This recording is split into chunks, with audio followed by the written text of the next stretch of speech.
ठीक,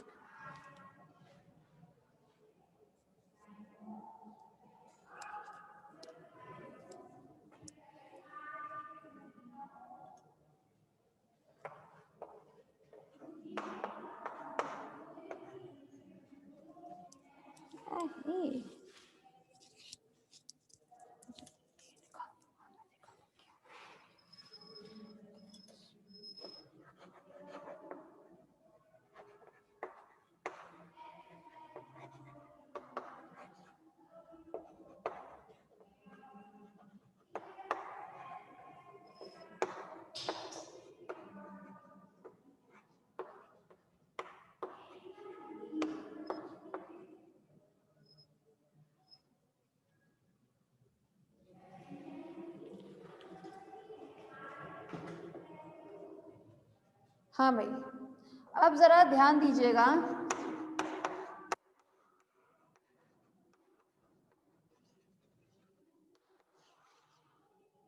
हम लोग स्टार्ट कर लेते हैं अपना साइनस वेनोसिस से, ठीक है। इसमें जब हम बात करते हैं पेट्रोमाइजोन में सर्कुलेटरी सिस्टम की क्लास, ठीक है, तो इसके पूरी बॉडी से जो ब्लड कलेक्ट होता है वो कहीं ना कहीं तो आके कलेक्ट होगा, जनरल सी बात है ये तो, ठीक है। तो इसमें जो सर्कुलेटरी सिस्टम जब हम बात करते हैं तो इसके बॉडी में कहाँ पर कलेक्ट होता है, साइनस वेनोसिस में। इसकी पूरी बॉडी से जो ब्लड आता है वो कहाँ कनेक्ट होता है, साइनस वेनोसिस में। साइनस वेनोसिस में से ब्लड कहाँ जाएगा आपका, ऑरिकल में, ऑरिकल से वेंट्रिकल में, एंड वेंट्रिकल से वेंट्रल ऑर्टा में जाता है। वेंट्रल ऑर्टा के बाद इसमें एफरेंट ब्रेंकियल ऑर्टा में जाता है। किस में जाएगा, एफरेंट ब्रेंकियल ऑर्टा। अब थोड़ा सा यहाँ समझिएगा। पहली बात, ये एफरेंट ब्रेंकियल ऑर्टा जो होता है ये होते हैं आपके 7 पेयर्स। कितने होते हैं, 7 पेयर्स होंगे, ठीक है। अब एक बात और हमेशा बताई जाती है, या फिर एक बार बता देते हैं कि एफरेंट है, दिस इज द एफरेंट, ठीक है।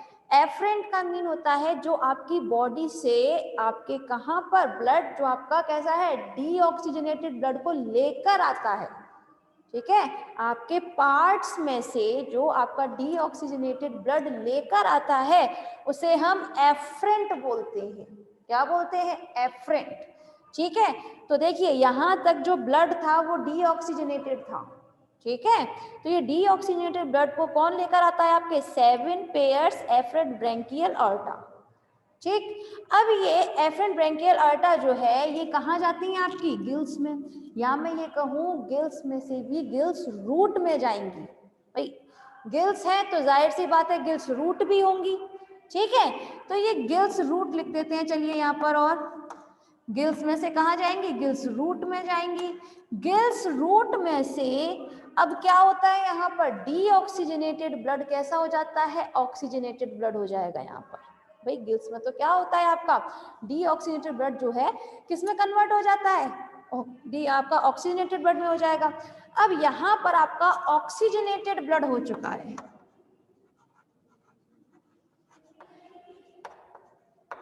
ठीक है। ये आपका कैसा है, ऑक्सीजनेटेड ब्लड है।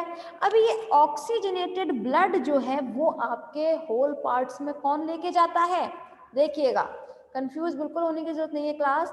जो लेकर आता है उसे हम बोलते हैं एफरेंट, और जो लेकर जाएगा उसे हम बोलेंगे ईफ्रेंट, ठीक है। इसीलिए देखिए यहाँ पर लिखा हुआ है ईफ्रेंट ब्रेंकियल आर्टरीज, ठीक। कंफ्यूज होने की बिल्कुल जरूरत नहीं है। यहाँ पर जो आपके पार्ट्स में से गिल्स तक लेकर आता है उसे हम बोलते हैं एफरेंट, ठीक। गिल्स में से या गिल रूट में से जो आपका ऑक्सीजनेटेड ब्लड, या आप ऑक्सीजनेटेड ब्लड की जगह आप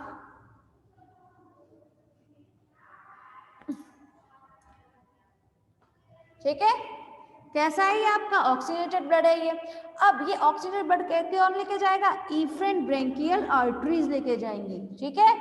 इफ्रेंट ब्रेंकियल आर्टरीज में पहुंच चुका है। अब ये इफ्रेंट ब्रेंकियल आर्टरीज से डोर्सल आर्टा में जाएगा, डोर्सल आर्टा से ये फिर से सभी पार्ट्स में डिस्ट्रीब्यूट हो जाएगा, ठीक है।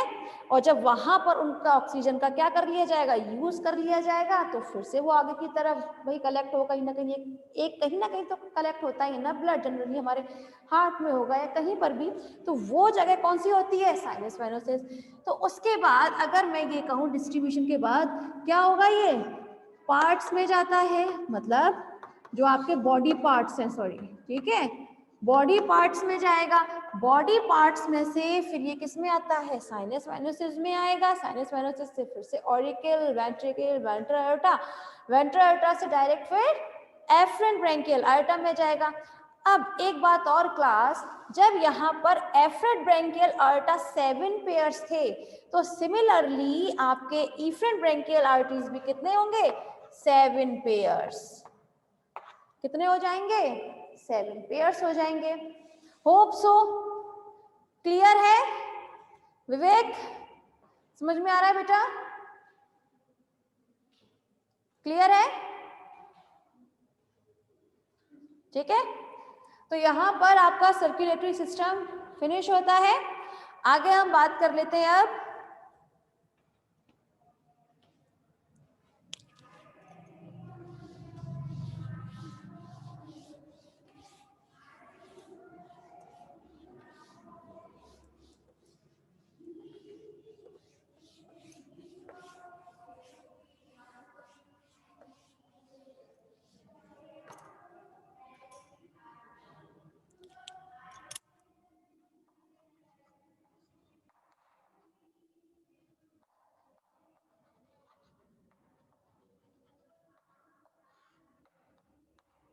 एक्सक्रीशन के बारे में। अब हम लोग बात करते हैं। तो देखिए क्लास, जब हम एक्सक्रीशन के बारे में बात करते हैं तो इसमें जो किडनी होती है वो मीसोनेफ्रिक टाइप की होती है। किस टाइप की होती है,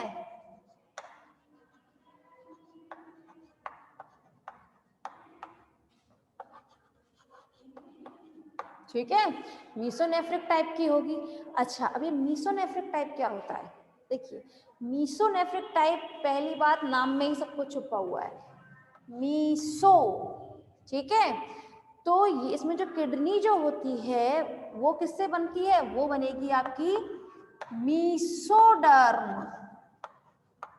किससे, मीसोडर्म से ही वो बनती है। ये एक आपकी परमानेंट किडनी की तरह से आपका फंक्शन कर रहता है इसका, इसीलिए हम इस टाइप किडनी को हम क्या नाम देते हैं, मीसोनेफ्रिक टाइप, ठीक है। होप सो क्लियर होगा आप लोगों को, ठीक है। तो यहाँ पर इसमें जो किडनी प्रेजेंट होती है वो कैसी होती है, मीसोनेफ्रिक टाइप की होती है। मीसोनेफ्रिक टाइप में भी, अब क्लास समझिएगा, इसमें जब हम एक्सक्रीशन की बात करते हैं तो इसमें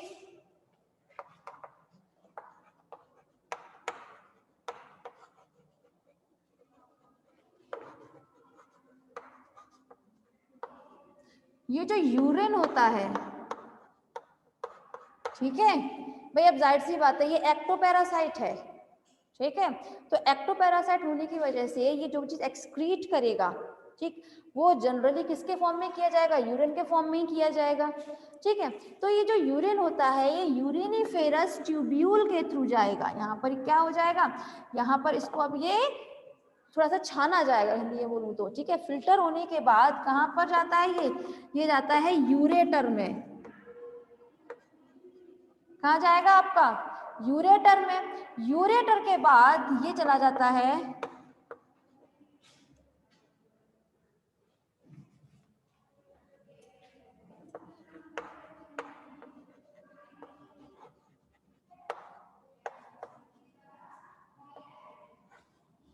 यूरिनोजेनाइटल में। किसमें जाएगा, यूरिनोजेनाइटल में।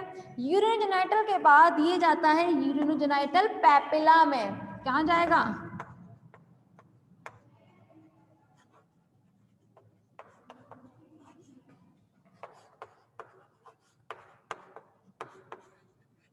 ठीक है।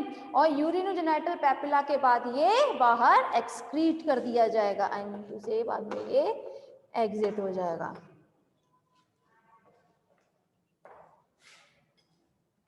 ठीक है। एक बार फिर समझिएगा, जब हम बात करते हैं क्लास एक्सक्रीशन की, ठीक है, तो एक्सक्रीशन में इसमें जो किडनी होती है वो कैसी होती है, मीसोनेफ्रिक टाइप की होती है। मीसोनेफ्रिक टाइप दोनों को क्लियर है, ठीक है। जब हम बात करते हैं मीसोनेफ्रिक टाइप, तो इसका फॉर्मेशन किससे होगा? आपका मीसोडर्म से ही होगा। ठीक है, मीसोडर्म के बाद इसमें आपका जो यूरिन है वो कहाँ जाता है? आपका यूरिनिफेरस ट्यूब्यूल के थ्रू होते हुए यूरेटर में जाएगा, यूरेटर के बाद यूरिनाइटर में जाता है, यूरिनाइटर के बाद यूरिनाइटर पैपिला में, और उसके बाद वहां से वो एग्जिट कर जाता है। ये बहुत सिंपल, बहुत लीनियर उसमें है फॉर्म में। ठीक है, आप इसको सिर्फ, ज़्यादा इंपॉर्टेंट नहीं है पहली बात क्लास, ठीक है, लेकिन आप इसको बहुत नॉर्मल लैंग्वेज में भी वो कर सकते हैं। बिल्कुल, अगर आपको ये याद है ना तो आप इजीली लिख भी सकते हैं उसको, ठीक है ना। तो आपका यहाँ पे एक्सक्रीशन क्लियर होता है? किसी को परेशानी तो पूछे। क्लियर? ठीक। अब हम बात कर लेते हैं, अच्छा एक बात और क्लास, पेट्रोमाइजोन तो फिनिश होता है, इसमें जनरली जो आता है, एक तो इसके लार्वल फॉर्म के बारे में आता है, इसका रिप्रोडक्शन आता है, एक्सटर्नल फीचर्स, ये ज्यादातर आते हैं। ठीक है, ये में बहुत मतलब इम्पोर्टेंट चीज जो है वो ये है, एक्सक्रीशन, सर्कुलेटरी सिस्टम, ये बहुत रियर आते हैं, बहुत बहुत बहुत रियर। ठीक है, तो लेकिन जो मेन है वो इसमें एमोसीट लार्वा तो बहुत ज़्यादा ही इम्पोर्टेंट है इसमें। ठीक है, तो उसको थोड़ा अच्छे से स्टडी कीजिएगा आप लोग, मेटामॉर्फोसिस वगैरह की। चलिए अब हम बात करेंगे यहाँ पर हैग फिश के बारे में।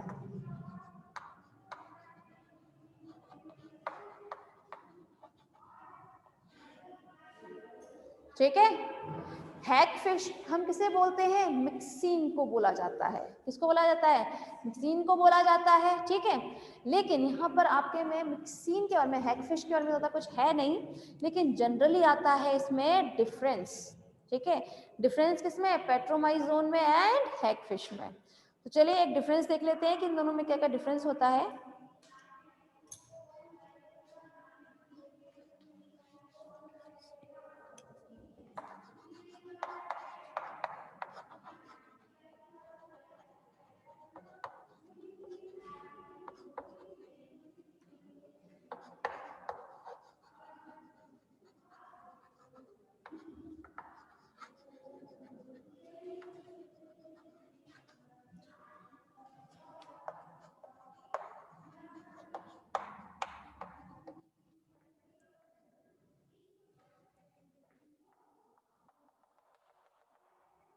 ठीक है, चलिए जब हम बात करते हैं पेट्रोमाइजोन की, यहाँ है आपका पेट्रो,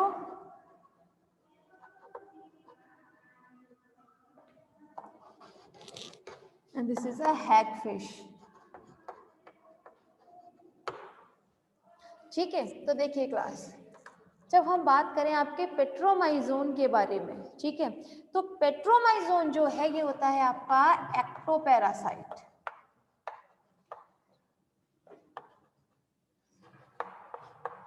एक्टोपैरासाइट ही होता है ना, जबकि हैगफिश जो है वो क्या होती है आपकी? एंडोपैरासाइट होती है। ठीक है, अच्छा एक्टोपैरासाइट है तो वो किस तरह से वो किसी टर्टल पे या फिश पे चिपकती है, इसके बारे में तो हम लोग ऑलरेडी बात कर चुके हैं।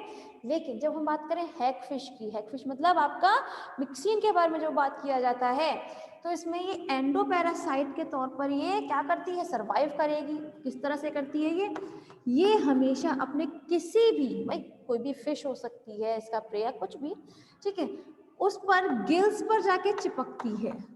ठीक है, कहाँ पर? जो इसके गिल पाउचेस होते हैं ना, उस पर जाकर चिपक जाएगी और गिल्स से होते हुए ये अंदर इसकी बॉडी में एंट्री करती है। गिल से होते हुए क्या करती है? ये एंट्री करती है, और एंट्री करने के बाद इसके जो विसरल ऑर्गन होते हैं, ठीक है, उनको धीरे धीरे धीरे धीरे क्या करती है? उसको टेक करती है, और इस तरह से वो एंडोपैरासाइट की तरह सरवाइव करती है किसी के भी बॉडी के अंदर। अपना उसका होस्ट कोई भी हो सकता है। ठीक है, यहाँ तो ये बात रही बहुत नॉर्मल सी। जब हम बात करें पेट्रोमाइजोन की, तो पेट्रोमाइजोन जो है वो पहले भी बताए थे कि ये सर्वे सर्वा होता है, मतलब सब जगह प्रेजेंट रहता है, ओमनी प्रेजेंट होता है। ये कैसा होता है? Omni present. ओमनी प्रेजेंट का मतलब ये नहीं है कि ये हवा में भी प्रेजेंट है। ओमनी प्रेजेंट से मतलब है यहाँ ये मैराइन वाटर में भी रहता है एंड फ्रेश वाटर में भी रहेगा ये, ठीक है। जबकि ये जो आपकी हैगफिश होती है ये सिर्फ और सिर्फ मैराइन वाटर में ही पाई जाती है। कहाँ पाई जाती है? मैराइन वाटर में पाई जाएगी, ठीक। साथ में इसमें जो ये आइस प्रेजेंट होती हैं, यस, इसमें क्या प्रेजेंट थी आपकी? आइस प्रेजेंट होती हैं, ठीक है।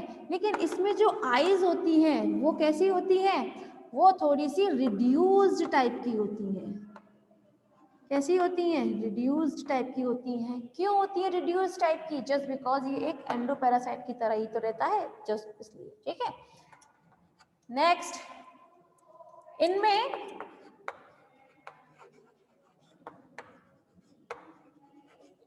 डेवलपमेंट जो होता है वो इनडायरेक्ट होता है,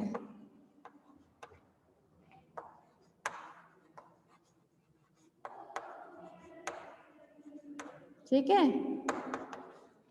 जबकि हैग फिश में डेवलपमेंट कैसा होगा? Direct type. चलिए अब थोड़ी देर रुक जाते हैं यहाँ पर। इन दोनों में मुझे प्लीज आप लोग डिफरेंस बताएं, डायरेक्ट एंड इनडायरेक्ट डेवलपमेंट में। थोड़ा सा एक एक करके बताएं। हाँ, वेरी नाइस। देखिए ये तो आप लोगों ने फर्स्ट ईयर में ही पढ़ाया जाता है हमें, है ना, कि भाई इनडायरेक्ट के और डायरेक्ट टाइप में डिफरेंस क्या होता है। इनडायरेक्ट मतलब इसमें आपका लार्वल फॉर्म जो है, यानी कि लार्वल स्टेजेस, ठीक है, वो प्रेजेंट होती है, ठीक।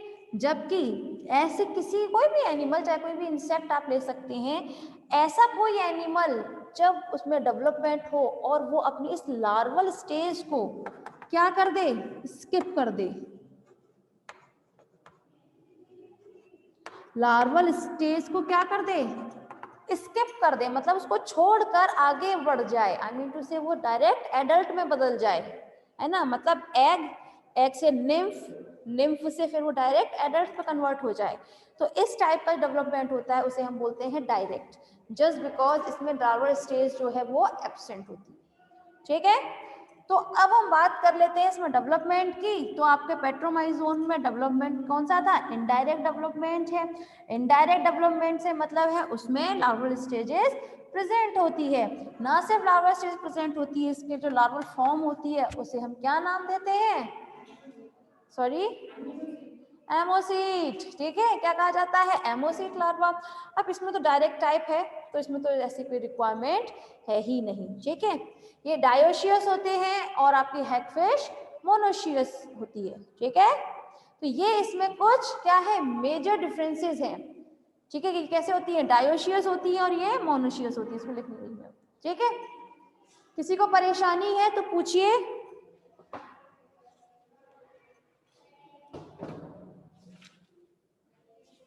आप दोनों क्लियर है ये? ठीक है,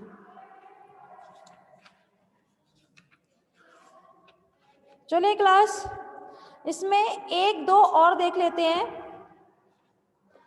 जब हम बात करते हैं इसमें पेट्रोमाइजोन में, आप लोगों को बताई गई थी कि इसमें सलाइवरी ग्लैंड्स प्रेजेंट होती है, बताया था इसमें जब आप लोगों को एलिमेंट्री कैनाल वगैरह के बारे में बताया था। तो इसमें सलाइवरी ग्लैंड्स प्रेजेंट होती हैं और उस सलाइवरी ग्लैंड में से वो क्या चीज एक्सक्रीट करते हैं?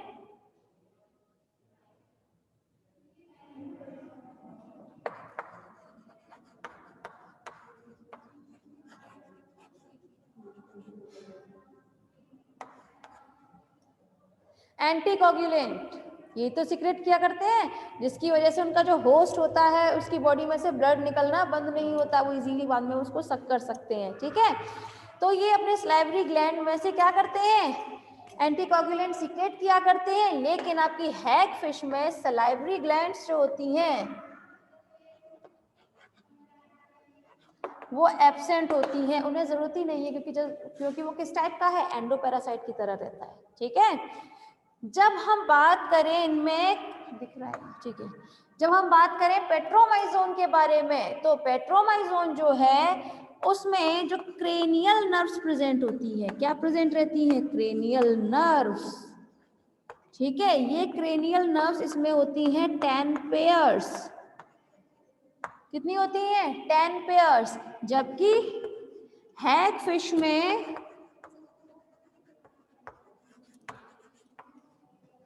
नंबर ऑफ क्रेनियल नर्व्स जो है वो होती हैं ओनली 8 पेयर्स, ठीक है। इसमें कितने होती हैं, आपकी पेट्रोमाइजोन में होती हैं 10 पेयर्स और हैग फिश में 8 पेयर्स प्रेजेंट होती है, ठीक। अब क्वेश्चन यहाँ पर ये आता है क्लास कि मैमल्स में कितनी होती हैं, 12, ठीक। थोड़ा याद रखिएगा उनके नेम्स वगैरह भी, क्योंकि कभी पूछ लिए जाते हैं ये, ठीक। तो क्लास आप लोगों को परेशानी है तो पूछिए। देखिए यहाँ हमने बात की पेट्रोमाइजोन एंड हैग फिश में डिफरेंसेस के बारे में, कि कौन से किस टाइप से वो सरवाइव करता है, किस फॉर्म में होता है, किस तरह से क्या। तो होप सो आप लोगों को क्लियर हुआ होगा, क्लियर है। तो चलिए फिर आज के लिए बस इतना ही, बाकी फिर कल बात करते हैं।